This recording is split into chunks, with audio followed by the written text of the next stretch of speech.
Zonja dhe zotrin, përshëndetje, mirë se vini në News 24. Ky është edicion informativ i orës 19 dhe këto janë titujt kryesor të tij. Hetimi për inceneratorin e Tiranës pak lëshon disa urdhër areste në Shqipëri dhe jashtë saj, deri tani asnjë arrestim. Fredi Beleri kërkon leje të betohet si eurodeputet në Strasburg, mblitet komisioni burgjeve, por ende nuk ka një vendim. Zjarri përfshin masivin pyjor në Lur, digjen rreth 50 hektar tokë kullota Pemau dhe pisha të rralla. Moti nxehtë të hënën dhe të martën temperaturat do të shkojnë deri në 40 gradë Celsius, më freskët Korça me 36 gradë, Kosova shkurton orët e punës. Liderët europian këtë javë në Britaninë e Madhe, mes tyre edhe kryeministri Rama, në fokus Ukraina, siguria dhe demokracia. Moska kërkon të shfrytëzojë tensionet ndëretnike në Kosovë dhe rajon. Departamenti i Shtetit duhet të minimizojë ndikimin malign rus.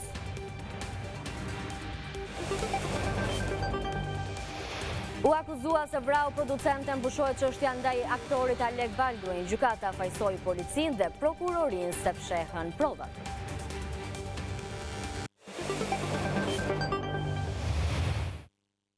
I shohim tani më të zgjeruara të gjitha informacionet e deri tanishme. SPAK ka lëshuar disa urdhër areste për inceneratorin e Tiranës në Shqipëri dhe jashtë, por deri më tani asnjë prej tyre nuk është ekzekutuar. Policia ka ushtruar kontrolle në banesat e disa prej të dyshuarve, prej nga kanë marrë materiale që mund t'i shërbejnë më tej hetimit.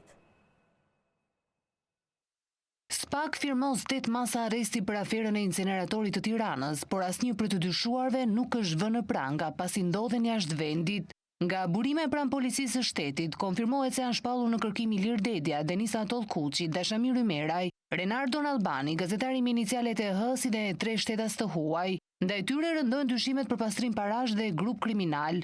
Policia e shtetit ka ushtruar kontrolle në banesat e disa prej të dyshuarve, prej nga kanë marrë materiale që mund t'i shërbejnë më tej hetimit. Në mesin e 8 personave që kanë tashmë masa arresti, bie në sy emri Ilir Dedjas, biznesmen, i cili sipas hetimeve rezulton të jetë ish ortak biznesi me Mirel Mërtirin, dhe së fundmi garanti kontratës së qeras në Zvicër Teriola Hoxhës, partnere së ish zëvendës kryeministrit Narati Arben Ametaj, që po ashtu ndodhet në Zvicër.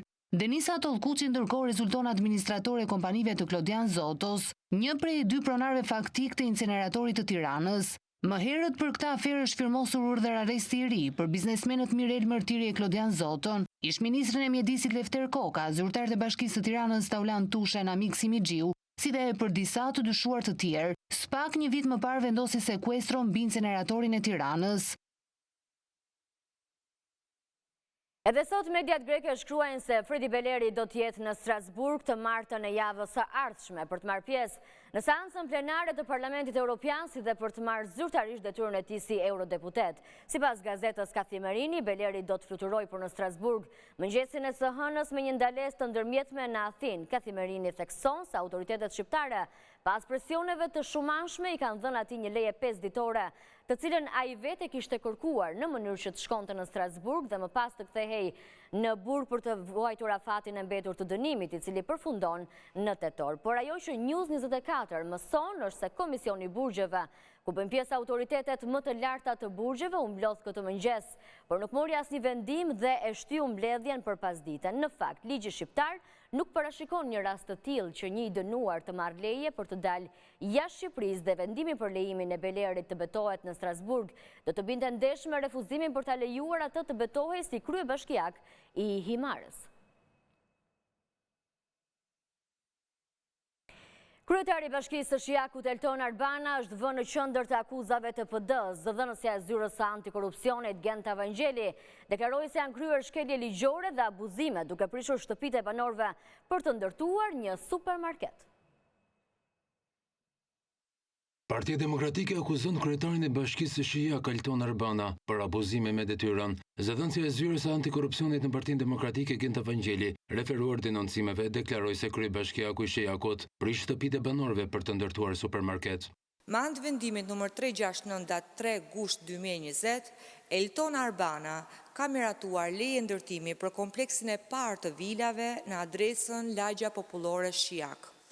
Denoncuesit theksojnë se kompleksi rezidencial është ndërtuar në tokë bujqësore, kodër shqilore Shijak, me leje ndërtimi në kundërshtim me ligjin për urbanistikën, pasi kompetencat për lejen e ndërtimit të komplekseve rezidenciale i ka vetëm KKT, dhe se në këmbim kësaj leje, kryetari i bashkisë së bashku me 2-3 punonjës të kësaj bashkie janë shpërblyer me vila.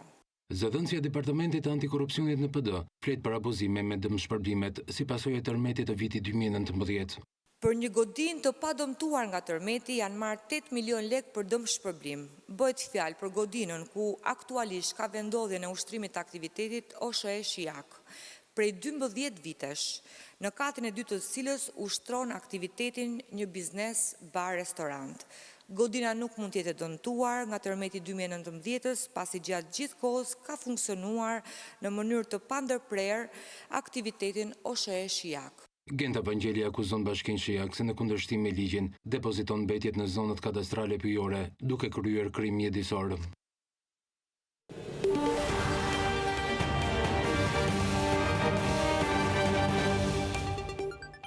Një pushues është aksidentuar nga një gomone në molin e vjetër të Ishustrish në gjirin e Shënjanit në Karaburun të Vlorës. Sipas policisë, 56 vjeçari nga Tirana ka qenë në mol në momentin që është përplasur nga gomonja e cila po ankorohej. 56 vjeçari kishte zbritur nga një anije turistike në det afër këtij moli, ndërsa sipas policisë, zona ku ka ndodhur aksidenti s'ka të bëjë me zonë plazhi. 56 vjeçari është transportuar me helikopter drejt Tiranës për ndihmë mjekësore në spital, ndërsa mjeti lundrues është bllokuar nga shërbimet e policisë kufitare. Drejtuesi i gomones është shoqëruar në polici për veprimet të mëtejshme. Grupi hetimor në drejtimin e prokurorisë po vjon veprimet për zbardhjen e plotë të rrethanave të rastit.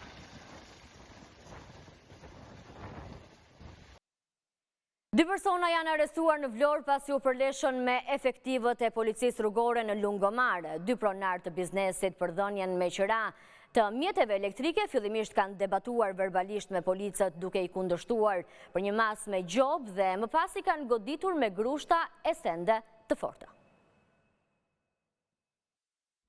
Një konflikt fizik mes disa efektivëve të policisë së qarkullimit rrugor dhe një grup të rinj shëshunua sot rreth orës 1:30 minuta të mëngjesit të së shtunës në hyrje të Lungomarës në Vlorë. Policia në një njoftim zyrtar tha se bëi fjalë për një sherrë mes policisë dhe pronarëve të një subjekti që jepte me qira motora elektrik dhe monopatina. Gjatë kontrolleve të ushtruara për përdorimin e kaskave tek motorët elektrik dhe monopatinat, policët kanë konstatuar një person në kundërvajtje, të cilin e kanë ndaluar. Gjatë momentet që efektivët do të vendosnin gjobën, janë afruar pronarët e subjektit ku i riu kishte marrë motorin elektrik me gjëra dhe kanë debatuar verbalisht me policët duke i kundërshtuar e më pas i kanë goditur me grushte. Madje në një moment ata i godasin edhe me skafandrën e motorit. Si pasojë e konfliktit, dy punonjës policie aktualisht ndodhen në spitalin e Vlorës pasi kanë pësuar fraktura jashtë rrezikut për jetën. Nga ana tjetër, policia ka arrestuar dy vëllezërit, pronarët Rudi dhe Claudio Pashaj, që ushtronin aktivitetin e tyre pa licencë duke zaptuar hapësirën publike dhe punohet për arrestimin e personave të tjerë që janë përfshirë në këtë ngjarje. Drejtoria vendore e policisë Vlorës ka marrë masa të rrepta sa i përket rastit në fjalë. Policia ka nisur një hetim pasuror ndaj autorëve të dhunës dhe i është bllokuar edhe aktiviteti.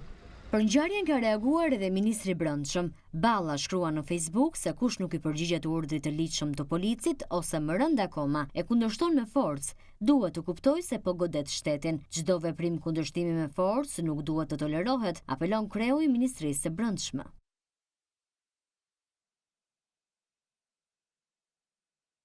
Vijon prej 3 ditësh zjarri në masivin pyjor të Lurës që pranë fshatit Gurlur ka shkrumbuar sipërfaqe të mëdha me kullota pemahu dhe pishë të rrallë.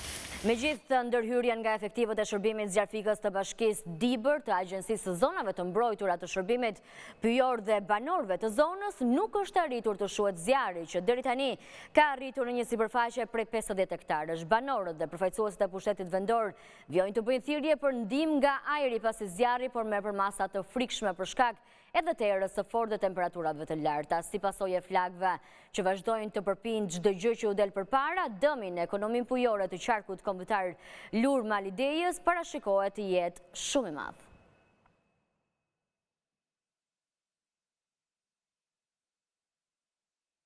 Java që vjen pritet të sjellë temperatura ekstremisht të larta në të gjithë territorin e vendit. Në pjesën më të madhe të qyteteve temperaturat do t'i kalojnë 40 gradë, kjo situatë do të vazhdojë e tillë deri në fund të korrikut, ndërsa në muajin gusht temperaturat pritet të ulen në vlerat nominale për stinën. Një val nxehti përvëlues do të pushtojë Shqipërinë javën që vjen, nisur nga kjo e hënë. Sipas sinoptikanes Lajda Porja, veçanërisht në fillim javë, temperatura do t'i kalojnë 40 gradët në shumicën e qyteteve të Shqipërisë. Presim temperatura 42 dhe lehtësisht mbi 42 gradë në shumë zonave të ulta, duke përmendur kryesisht është jugu më i goditur nga kjo val me temperatura ekstreme, është qarku i Beratit, është Gjirokastra, Përmeti, Tepelena, pikërisht në këto zona edhe Elbasani gjithashtu dëshërnojnë vlerat më të larta. Nuk mbeten pas edhe Shkodra, Fieri, Lushnja, Tirana, ku do të ketë temperatura 41 gradë. Rriten temperaturat me 1 gradë edhe në Vjen Bregdetare, duke i afruar Saranda dhe Ksamilit vlerës 40 gradë, Kopliku 42 gradë, Kuksi, Hasi rreth vlerës 40-41 gradë. Por kjo është temperatura e matur në hije, ndërsa ajo që do të ndjejnë qytetarët do të jetë më e lartë. Kështu në Tiranë pritet të ndihet 48 gradë. Janë temperaturat matura në hije, që presim deri në 43 maksimumin, që do thotë në diell ato ndjehen edhe 4 apo 5 gradë më të larta. Vetëm muaji gusht do të risjell normalizimin e temperaturave në vlerat normale për stinën. Gushti do të ketë më shumë ditë, le të themi më të lehtësuara dhe për të marrë frymë. Të tilla të pazakonta. Ministria e Shëndetësisë së Kosovës ka urdhëruar kufizim të orarit të punës në vend për kategoritë të caktuara nga 13 deri në datën 20 korrik për shkak të temperaturave të larta.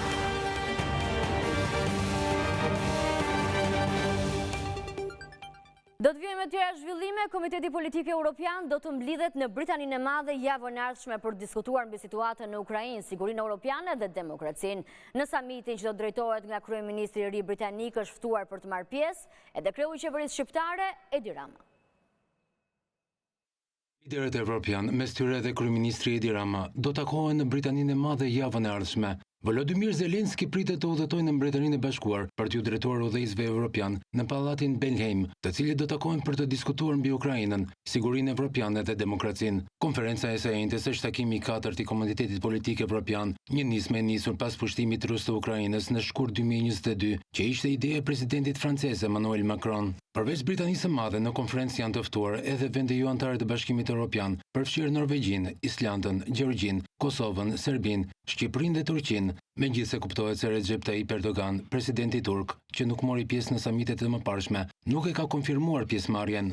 Është parë si një mundësi shumë domethënëse për shtarmer, që jo vetëm të pres deri në 50 lider evropian, por të rivendos besimin në Mbretërinë e Bashkuar dhe t'i tregoj botës se vendi është kthyer në skenën ndërkombëtare pas dëmtimit të reputacionit të shkaktuar nga Brexit. Përpara takimit, kryeministri i ri britanik Keir Starmer tha: Evropa është në balë të disa prej sfidave më të mëdha të kohës sonë. Lufta barbare e Rusisë vazhdon të jojë në të gjithë kontinentin tonë, ndërsa bandat e ndyra të kontrabandës trafikojnë njerëz të pafajshëm në udhëtime të rrezikshme që shumë shpesh përfundojnë në tragjedi. Siguria rreth samitit do jetë e rrept me kufizime të hapësirës ajrore mbi pallatin në Oxfordshire midis 14 dhe 18 korrikut. Dronët e policisë dhe shërbimi ajror i policisë do të zbatojë hapësirën e kufizuar ajrore, sipas policisë së Luginës së Thames.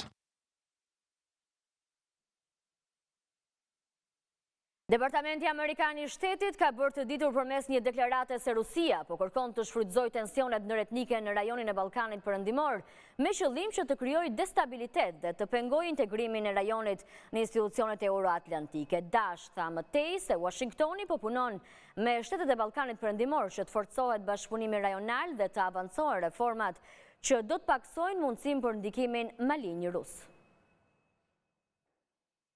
Shtetet e Bashkuara të Amerikës kanë bërë të ditur se Rusia po kërkon të shfrytëzojë tensionet ndëretnike në rajonin e Ballkanit Perëndimor, me qëllim që të krijojë destabilitet dhe të pengojë integrimin e rajonit në institucionet euroatlantike. Është e qartë se Rusia nuk mbështet të ardhmen e njëjtë europiane për shtetet e rajonit të Ballkanit Perëndimor që ata vetë kanë zgjedhur dhe që njerëzit në rajon e meritojnë, tha një zëdhënës i Departamentit Amerikan të Shtetit për Radio Europa e Lirë.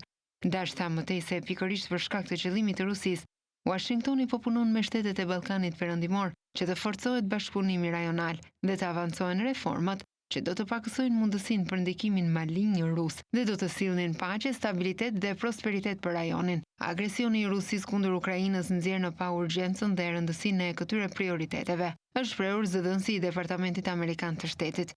Kjo deklaratë vjen teksa në Kosovë udhëheqësit politik së fundmi kanë intensifikuar paralajmërimet se Serbia po përgatitet për një sulm apo provokim ndaj Kosovës. Ndihmë sekretari amerikan i Shtetit për Europë dhe Azi James O'Brien e cilësoi veriun e Kosovës dhe kërcënimet për shkëputjen e një pjese të Bosnjë-Hercegovinës si rreziqet kryesore për sigurinë në Ballkanin Perëndimor.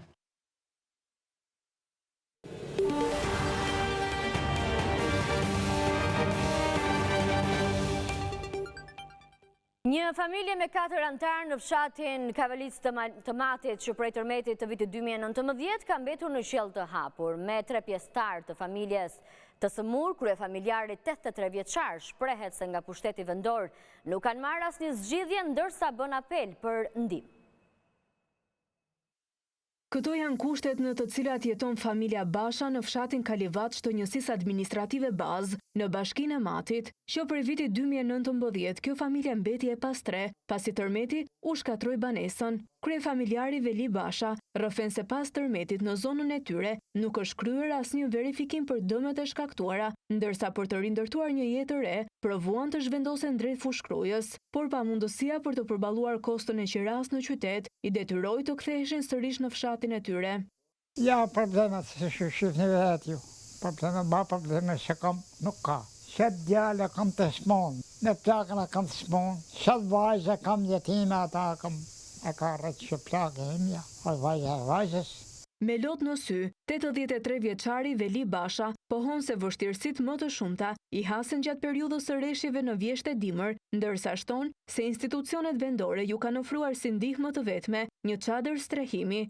Ra, shiu mlena, u katë tavani ka qenë tavani kesh, a që isha me shira pa ku shë shira, borrehojmë që të jashtë, sepse shpeja vetë, nuk kam që bëjt, drejtohen gjithë atine që kam mësi që të nërmojnë, dikosh pake, dikosh shumë, dikosh, nuk kam mësi të bëj vetë, nuk mune me bëjt, se s'kam pare. I moshuari apelon për ndihmë, pasi familja e tyre ka burime të pakta të ardhurash, duke pamundësuar përballimin e kostove për ndërtimin e një banese të re. Kash, nuk kam që thëmë tjetë.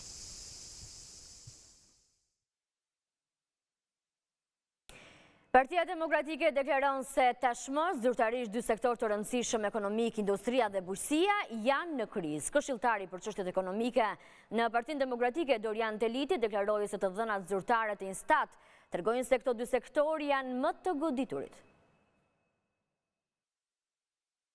Fundosin ekonomike tashmë nuk po mundohet ta fsheh as vetë qeveria, pasi është vetë Instati qeveritar që zyrtarizon krizën që ka kapluar në disa sektorë të ekonomisë, dhe sidomos në sektorin e industrisë dhe të bujqësisë.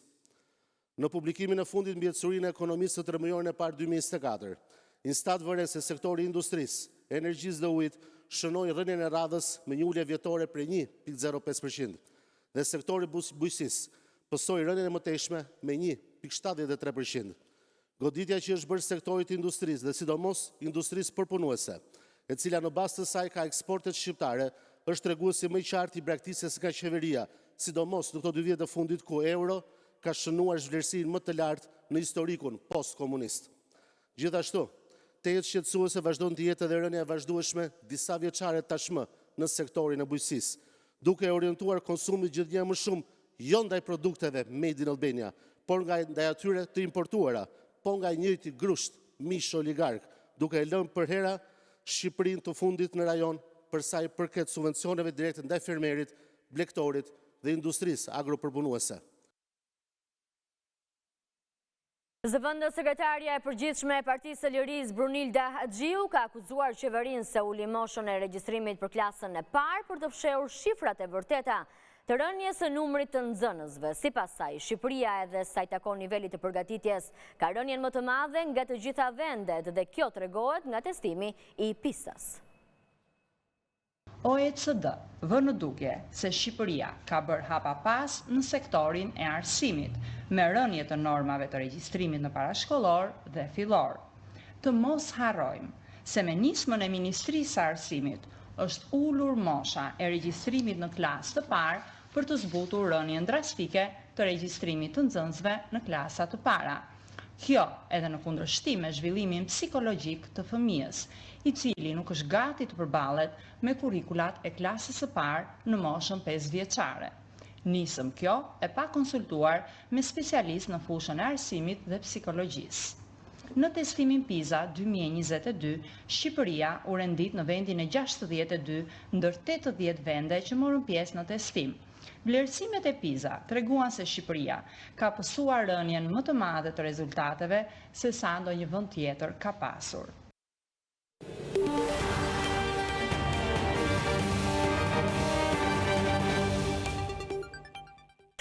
Një palestines kanë humbur jetën gjatë një sulmi izraelit në Gaza në një zonë humanitare, ka njoftuar Ministria e Shëndetësisë e drejtuar nga Hamasi. Ndërsa Izraeli thotë se sulmi kishte në shënjestër kreun e krahut ushtarak të Hamasit Muhamed Deif në një zonë ku kishte vetëm terrorist dhe jo civil. Ministria e Shëndetësisë e drejtuar nga Hamasi në Gaza ka bërë të ditur se të paktën 71 palestinez janë vrarë në një sulm ajror izraelit, sulm për të cilin Izraeli thotë se e kishte në shënjestër një udhëheqës të lartë të Hamasit, ndërsa më shumë se 289 persona u plagosën. Hamasi thotë se sulmi goditi zonën Al-Mawazi pranë Khan Yunis, të cilën ushtria izraelite e ka caktuar si zonë humanitare, duke u bërë thirrje palestinezëve që të kërkojnë strehim atje. Një zyrtar izraelit tha se sulmi kishte në shënjestër kreun e krahut ushtarak të Hamasit Muhamed Deif në një zonë ku kishte vetëm terroristë të Hamasit dhe jo civil, ndërsa një dëshmitar okular është shprehur se vendi ku ndodhi sulmi dukej sikur ishte goditur nga një tërmet. Sa kaq, një zyrtar i Hamasit e cilësoi sulmin një përshkallëzim të rëndë, që tregoi se Izraeli nuk ishte i interesuar të arrinte një marrëveshje armpushimi. Muhamed Deif, kreu i krahut ushtarak të Hamasit, është një objektiv kryesor për ushtrinë izraelite. Ai ka status thuajse mitik në Gaza, pasi i mbijetoi disa tentativave për vrasje. Muhamed Deif besohet të jetë një nga organizatorët e sulmit të Hamasit të 7 tetorit, ku rreth 1200 izraelitë dhe të huaj, kryesisht civil, u vranë dhe 251 të tjerë u kthye në Gaza si pengje. Kjo çoi në operacionin e madh ushtarak izraelit në Gaza, i cili sipas Ministrisë së Shëndetësisë të drejtuar nga Hamasi, ka vrarë më shumë se 38.000 palestinezë.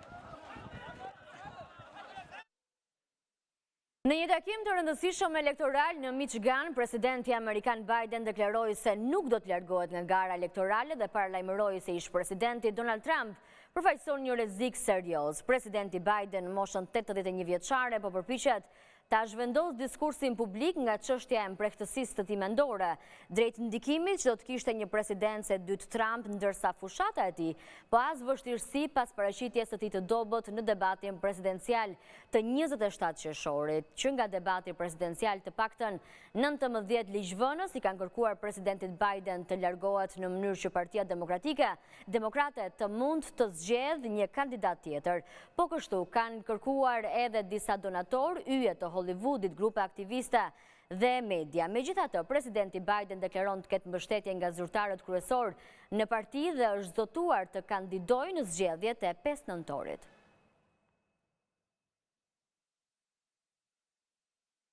Pushohet çështja ndaj aktorit të famshëm të Hollywoodit, Alex Baldwin, i cili akuzoi për vrasje nga pakujdesia gjatë xhirimit të filmit rus. Gjykatësia mori vendimin bazuar tek shkeljet e policisë dhe prokurorisë, të cilat sipas gjykatës fshehën provat nga pala mbrojtëse për çështjen e vrasjes me armë të producentes Halina Hutchins gjatë xhirimeve. Vetë aktori ka deklaruar se nuk e ka tërhequr këmbëzën e armës.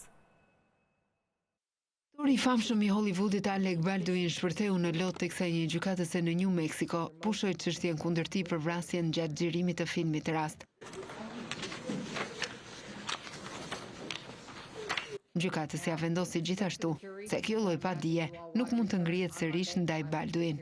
Gjykatësia Mary Sommer e pushoi çështjen gjyqësore bazuar tek shkeljet e policisë dhe prokurorisë, të cilat i fshehën provat nga pala mbrojtëse për çështjen e vrasjes me armë të producentes Halina Hutchins gjatë xhirimeve të filmit Rast. Me kërkesë të prokurorëve, një juri e madhe pati ringritur akuzat në janar ndaj aktorit Alec Baldwin për vrasje nga pakujdesia gjatë incidentit fatal të vitit 2021, duke rikthyer kështu çështjen ndaj aktorit të njohur.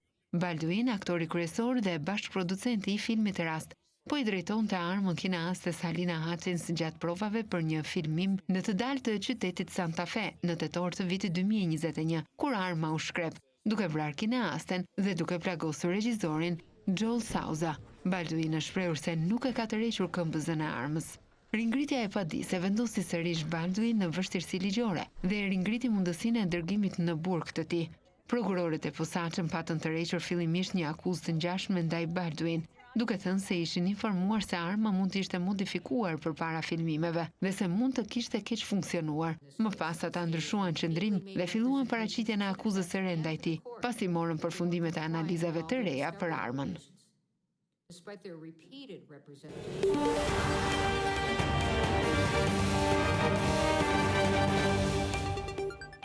Do të ndalemi në të tjera zhvillime. Është zhvilluar aktiviteti përkujtimor me rastin e 53 vjetorit të lindjes dëshmore të kombit Indrit Cara, i njohur si ushtar Kavaja. Personalitetet të ndryshme shprehan mirënjohje pa kufi për kadetin e shkollës Skënderbej, i cili dha jetën në luftën e Kosovës.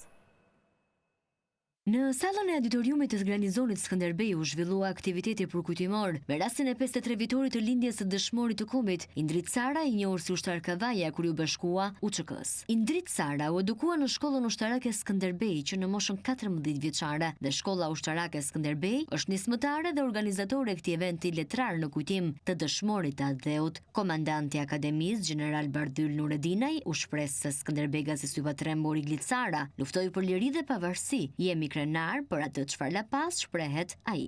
Sot jemi këtu të gjithë bashkë në 53 vjetorin e lindjes së ushtar Kavajës, nderit të kombit, Skënderbegasit që personifikon guximin, vetmohimin e përkushtimin e palëkundur të një luftëtari për liri e pavarësi. Ne dhe çdo shqiptar duhet të ndihemi krenar për çfarë la pas Indrit Cara, ushtari i Kavajës, i cili u martirizua në luftën për çlirimin e Kosovës.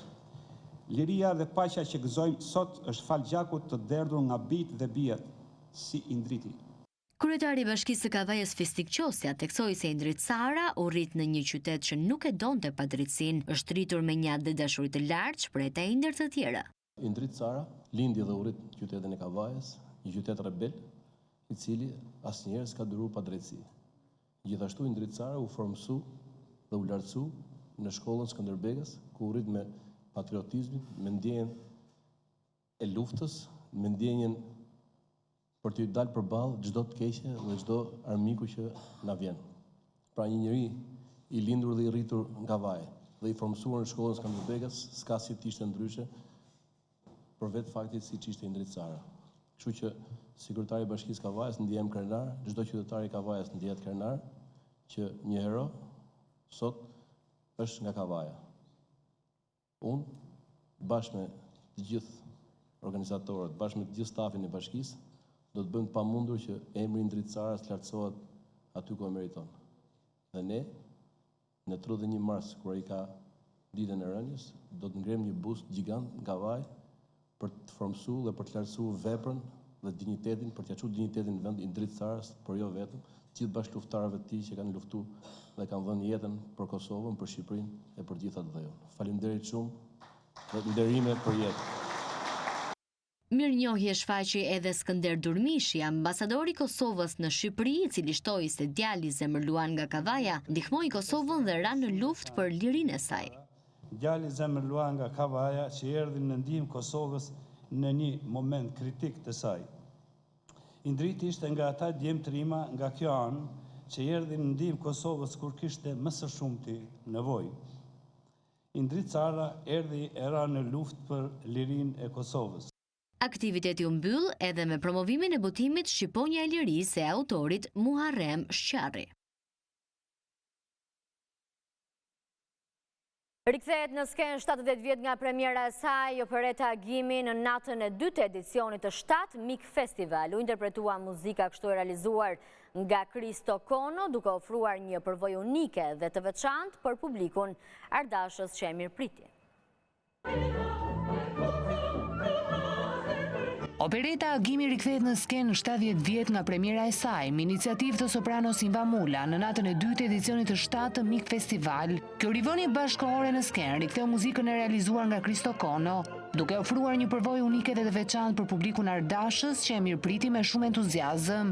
Unë ndjehem shumë privilegjuar që po luaj një muzikë shqiptare me motiva aq të bukura dhe dua që këto motive mos u mbasin kurrë, pasi kanë shumë vlerë për Shqipërinë. Pas 70 vitesh, ndoshta unë mund të jem interpretja e dytë ose e tretë maksimumi që këndon rolin e Hanës në operën Agimi dhe është emocioni jashtëzakonshëm. Jemi mësuar të këndojmë role në gjuhë të huaj, personazhe të huaj, por shqip ka gjithmonë një emocion të veçantë, edhe për vetë faktin se sonte është një mbrëmje historike.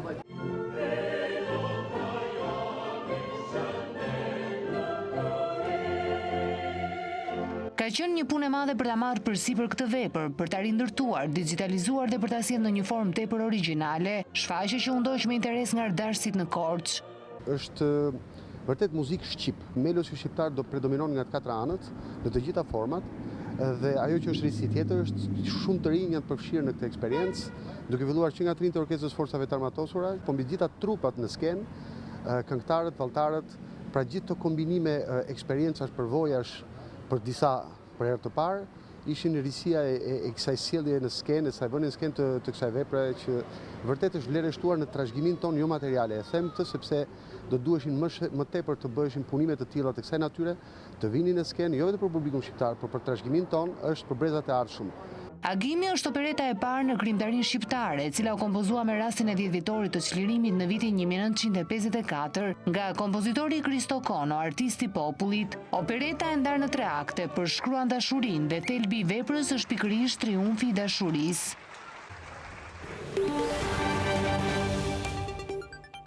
Duke nisur nga fillimi i vitit 2025, Bashkimi Evropian do të vendos në dispozicion të bashkive shqiptare një buxhet prej 10 milion euro për programe konkrete zhvilluese.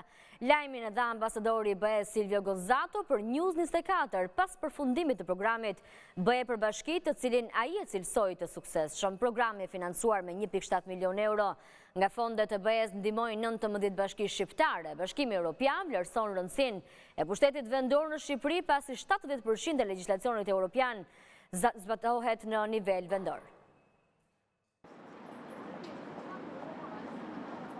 Procesi integrimit evropian në thelb ka zbatimin e rregullave, standardeve dhe vlerave që përmbledhen në të gjithë kuadrin legjislativ të Bashkimit Evropian. Shumë kush kur dëgjon tok fjalshin integrim evropian, mendon thjesht për çështje dhe sfida me përmbajtje politike, por në të vërtetë shkon shumë përtej. Kjo pasi 70% e legjislacionit të Bashkimit Evropian zbatohet në nivel të pushtetit lokal. Bashkimi Evropian përfundoi programin BE për bashkitë, i vlerësuar si ndër më të rëndësishmit, sepse kjo është hera e parë që Bashkimi Evropian investon drejt për drejt tek komunitetet vendore përmes ndërhyrjeve infrastrukturore dhe përgatitjen e stafeve bashkiake për përthithjen e fondeve të saj.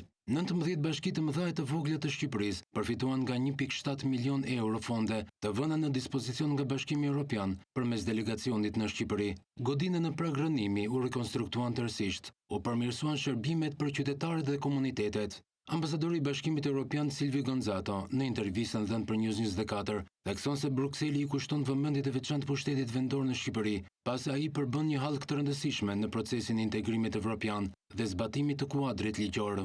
Local government is key in implementing EU laws. Pushteti vendor është i rëndësishëm në implementimin e ligjeve dhe standardeve të Bashkimit Evropian sepse ato janë ofruesit e shërbimeve bazike ndaj qytetarëve dhe duhet të japin këto shërbime në nivelet dhe standardet që kërkohen për antarësimin e vendit në Bashkimin Evropian.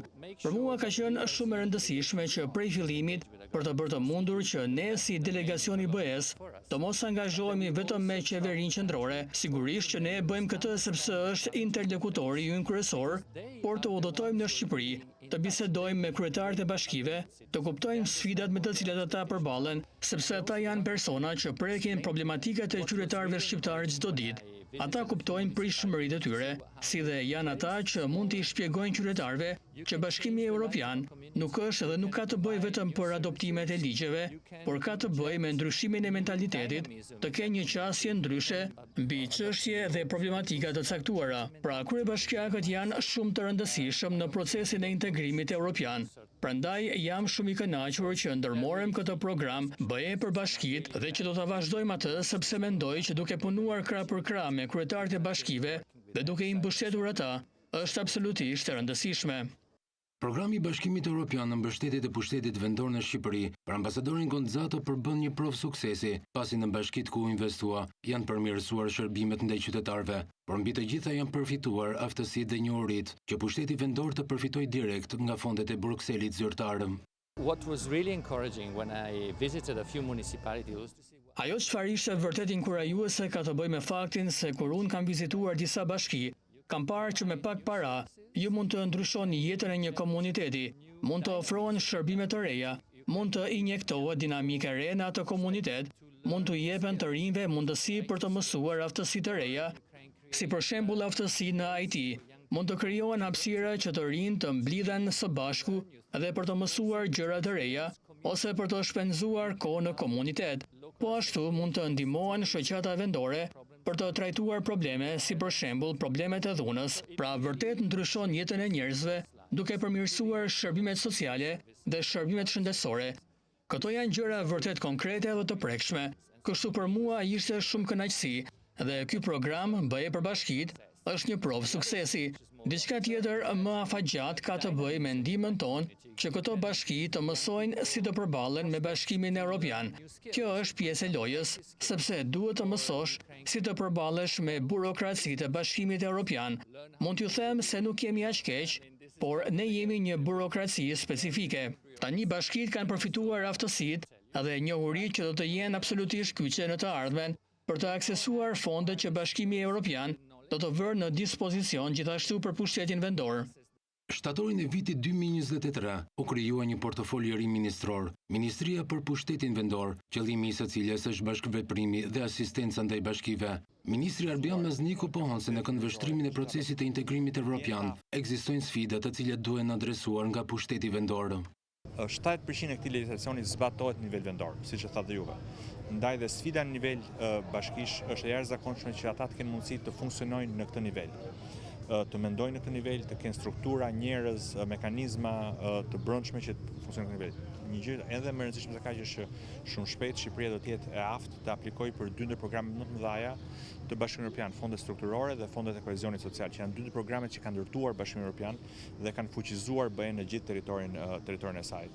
Ne duhet kemi në atë moment bashki që janë të afta të aplikojnë në këtë mënyrë, të menaxhojnë projektin në këtë mënyrë, të mendojnë në këtë mënyrë dhe të kenë mundësi që të ngrejnë komunitetin dhe të zhvillojnë komunitetin dhe territorin, infrastrukturën e tyre në mënyra dhe mekanizma që janë në përputhje me kërkesat e Bashkimit Evropian. Programi BE për Bashkitë tregoi edhe problematikat që duhen zgjedhur nga vetë bashkitë shqiptare. Në raport me bashkitë e vendeve të rajonit të Ballkanit Perëndimor, në institucionet e pushtetit vendor që administrojnë jetën e qytetarëve në Shqipëri, ekzistojnë sfida të cilat gjithashtu duhen adresuar. Ka procedura të panevojshme bankare për ngritje të llogarisë bankare të bashkive që zgjasin me muaj, ndërsa kur i krahasuam me bashkitë tjera të rajonit, ata na thanë që në shtete tjera ajo bëhet për një javë. Edhe pra kishte indikacione shumë të qarta se çka duhet të ndrohet. Sfidat janë e para njerë të dish të shkruash mirë projekte pasi të konkurosh në mënyrë të barabartë me gjithë vendet e tjera të rajonit. E dyta është të dish edhe ta implementosh projektin, sepse mund ta marrish projektin, por duhet që kapacitetet brenda bashkisë ta implementojnë projektin pasi duhet ta implementojnë në bazë të rregullave të BE-s, të arrijnë të kapin edhe deadline-at. Sot Bashkimi Evropian një pjesë të madhe të programeve i ka të destinuara për zhvillimin e qeverisjes në nivel vendor. Bashkitë kanë mundësi të përfitojnë drejt për drejt përmes projekteve dhe për këtë duhet të kenë kapacitete që jo vetëm të fitojnë projektet, por edhe t'i zbatojnë ato. Ambasadori Silvio Gonzato siguron se fondet janë në dispozicion dhe jo pak, por 10 milion euro. Absolutisht po, do të ketë vazhdim të mbështetjes financiare për bashkitë shqiptare. Qëllimi nuk është për të parë nga e kaluara, por të shohim drejt së ardhmes dhe të themi se ne patjetër duam të vazhdojmë me këtë angazhim. Ne kemi katërfishuar shumën financiare, nga 2.5 milion euro do të jenë 10 milion euro. Kjo është një shenjë konkrete dhe një njohje konkrete e rolit që kryetarët e bashkive dhe vetë bashkitë luajnë në procesin e integrimit evropian dhe ne dëshirojmë të jemi përkrah tyre.